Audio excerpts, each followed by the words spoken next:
So we're sitting in the bed, laying in the bed first thing this morning, and the girlfriend goes, I was just thinking about single moms in an shtf situation and how bad it's going to be for them.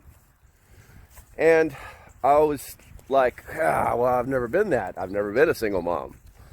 But I am a prepper, and I get a lot of comments from single moms about how they can't afford to prepare. And no judgments, but if you can afford to smoke cigarettes, you can afford to prepare.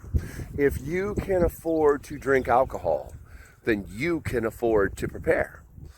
And if you can afford that $5 to $10 drink that you have at the bar on a Friday or Saturday night before, and hoping that some person will come and buy you more, then you can afford to prepare.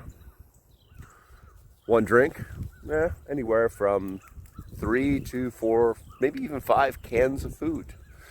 1 pack of cigarettes, guaranteed. 3 cans of something, probably vegetables. Let's see here. 6-pack of beer. I don't know, wine cooler, something. You're probably looking about $10 right there. That's, well, I don't know, 5 or 6 cans of food. And if you can afford to do that at least once a week, then you can afford to prepare.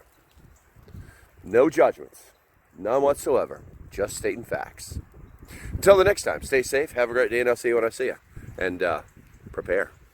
Bye-bye.